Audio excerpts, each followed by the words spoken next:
मनीष जेते भी धनी हो जाऊना कहीं बंधुगण कष्ट को केबे बिक्री करि परिबनी कि खुशी को किनी परिबनी। नमस्कार बंधुगण, मु सागर कलाकार सागर संगम यूट्यूब चैनल को आपण मानक स्वागत जनाऊँ। आजिर एही ज्योतिषिक कार्यक्रम मिथुन राशि व्यक्तिविशेष मान 2025 मसीहा एप्रिल मास मंथली प्रेडिक्शन मिथुन राशि किपरि कटिबो, नवग्रह मानकर स्थिति कौन रही, नवग्रह मान कि फल देवे, पॉजिटिव कौन रही, नेगेटिव कौन रही, सबकिछि शिक्षा, स्वास्थ्य, love relation, married life, career, भाग्य, बिजनेस सबकिछि डिटेल्स आलोचना करिया। बंधुगण, ए विचार जन्म राशि चंद्र राशि को आधार करा जायछि। मिथुन राशि कालपुरुषर तृतीय राशि, राश्याधिपति हेले बुध, प्रकृति 200 भाव, वायु तत्वर राशि। एप्रिल मासरे मिथुन राशिर ग्रह गोचर स्थिति रही दशम शनि, राहु, बुध, रवि, शुक्र, द्वादश बृहस्पति, लग्न रे मंगल, चतुर्थ केतु। प्रथम भाव आमर शरीर हेल्थ, आमर एनर्जीर भाव, आमे केते स्ट्रंग केते वीक यही भाव ही विचार करा जाए। लग्नाधिपति रहउचंती दशम नीच रहउचंती, किंतु नीच भंग राजयोग सृष्टि होउची कारण शुक्रंक सहित बुध रहउचंती। शुक्र सेठार उच्चस्थ अच्छा।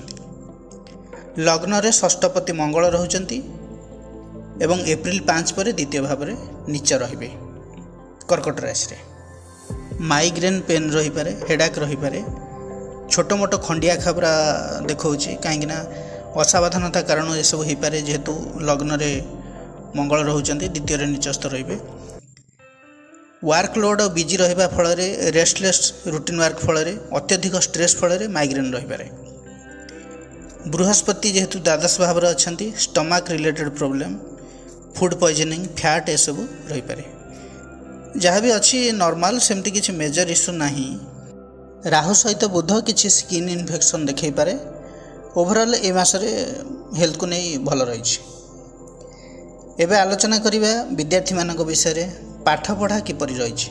एप्रिल मासरे पंचम भाव शिक्षार भाव, पंचमाधिपति हेले शुक्र, शुक्र उच्चस्थ ही रहउचंती मीन राशि दशम।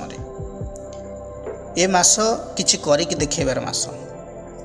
एग्जाम को नहीं, हायर स्टडी को नहीं, एजुकेशन स्ट्रीम चेंज को नहीं, एडमिशन को नहीं, कोचिंग क्लास को नहीं, सबू दृष्टि भल रही।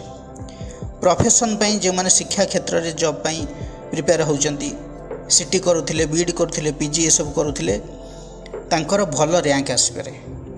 एग्जाम रे भल परसेंटेज आनी पारंती कारण शुक्र उच्चस्थ रहउचंती। लग्नाधिपति एवं चतुर्थाधिपति निजे बुध रहउचंती दशम भाव में, शनि नवमपति होइकी मध्य रहउचंती दशम भाव में। तेणु शिक्षा क्षेत्र में बहुत भल रहुची। हाँ, रवि उच्चस्थ रहउचंती एप्रिल 14 पर, तेणु शिक्षा क्षेत्र में बहुत भल समय रहुची। जेहेतु एते गुड़िए ग्रह दशम भाव में रहउचंती, 5टी ग्रह रहउचंती गोटे स्थान रे, तबे माइंड डाइवर्ट करिवो पाठपढ़ा को लेकिन। आपण सिंसियर, आपण इंटेलिजेंट, शार्प माइंड भल कैच करुछंती, किंतु केतेबेले केमती डिस्ट्रैक्शन, कन्फ्यूजन रहिबो पाठपढ़ा को नहीं। हेले भी मु कहूची आपण जहाँ भी आपण एजुकेशन को नहीं फ्यूचर प्लानिंग करिछंती, तेबे आगो को बढ़ंतु, किछि बड़ डिसीजन नहीं पारंती, नो प्रॉब्लम। शिक्षा क्षेत्र में जदि मु कहबी ताले 80 रु 85% भल रही। एबे आलोचना करिबा आपणकर लव रिलेशन विषय रे। पंचम भाव लवर भाव, पंचमाधिपति शुक्र उच्चस्थ ही रहउचंती दशम भाव में। फास्ट लॉर्ड, फिफ्थ लॉर्ड बुध एवं शुक्रंकर कंजक्शन रही दशम। पॉजिटिव भाइब बहुत रही। आपणकर वर्क फील्ड रे फ्रेंडशिप हो पारे, आपण क्या प्रपोजाल दे पारंती कि कहीं आपण को प्रपोज करि पारंती किबा एक्स्ट्रा इंपोर्टेंस दे पारंती। अंडरस्टैंडिंग भल रही पारे, भल बॉन्डिंग रही पारे, लेडीज हुंतु बा जेंट्स हुंतु उभयଙ୍କ क्षेत्र में। एजुकेशन फील्ड रे जो माने अछंती, coaching centre, tuition, school, college ए सब थरे जो माने अछंती, लव स्टार्ट हो पारे, तांकर फ्रेंडशिप स्टार्ट हो पारे। आ जो माने ऑलरेडी रिलेशन रे अछंती तांको पई ए मास बहुत भल रहइबो। ऑफिस रे कौन स्टाफ आपन को प्रपोजाल दे पारंती मैरिज रो। ओवरऑल जदि देखिबा जे जे वर्क फील्ड रे रुहंतु ना काहेकि लव रिलेशन सेही फील्ड रो ही सृष्टि हो पारे। अरे अरे एते सब भितर शनि राहु पुणी सेठी कौन करुछंती। बुध शुक्र एकाठी अछंती शनि राहु भी सेठी अछंती। हाँ, शनि राहुंकर काम है बिना कारण रे झगड़ा सृष्टि करवा, मिसअंडरस्टैंडिंग क्रिएट करवा, आर्गुमेंट करवा, हेले भी किसी इंपैक्ट पड़ार ना। लव रिलेशन बहुत भल चलो। एबे आलोचना करवा वैवाहिक जीवन विषय। मैरिड लाइफ किपरि कटिबो। सप्तम भाव लाइफ पार्टनर भाव। बृहस्पति सप्तमाधिपति रोचंती द्वादश रे। देखंतु मे 15 पूर्व ध्यान रखा पड़ो मैरिड लाइफ रे। मे 15 पर जिते बृहस्पति आपणकर लग्न को आसवे दृष्टि रहिबो सप्तम भाव को, मैरिड लाइफ रे बेटर रिजल्ट मिलिबो आपनको। पूर्व देखिए अनेक दिन धरी ए 10-11 मास भितर आपन देखिए मेंटल स्ट्रेस देखैथिबो। मैरिड लाइफ रे समस्या अप डाउन चलथबो, किछि ना किछि पार्टनरंकर हेल्थ इश्यू रही थाई पारे, आपणकर प्रॉब्लम भी रही थाई पारे, किछि ना किछि तो प्रॉब्लम देखैथिबो एई वर्ष मध्य रे। कारण सप्तमपति बृहस्पति द्वादश भाव रे जदि सेमिति भी किछि नाही तबे लाइफ पार्टनरंकर फैट बढ़िबा, वेट बढ़िबा, बीपी अप डाउन होबा, लिवर डाइजेशन इश्यू, डायबिटीज ए सब समस्या देखा दे पारे। मे 15 पर ए सबुरे सुधार आसीबो। एप्रिल मासरे ओवरऑल मैरिड लाइफ एवरेज रही। सप्तमाधिपति द्वादश रोचे माने मुडी स्वभाव टिके देखेब। सबु किछि थाई भी मिसअंडरस्टैंडिंग सृष्टि होबो कौन कथा को नहीं कि आर्गुमेंट हो पारे।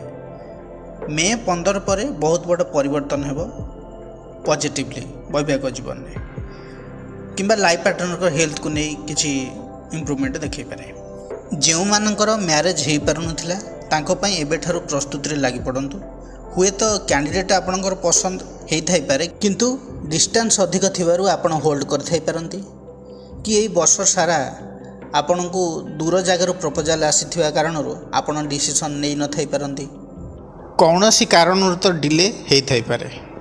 जदि आपण मैरिज पई परफेक्टली डिसीजन नै आगो को बढ़ुचंती तबे मासरे भी भल रहिबो। एबे आलोचना करिबा सबुठारु महत्वपूर्ण टॉपिक भाग्य, कैरियर एवं बिजनेस विषय। नवम भाव भाग्य भाव। नवम भावर अधिपति हेले शनि। शनि रहउचंती दशम भाव रे।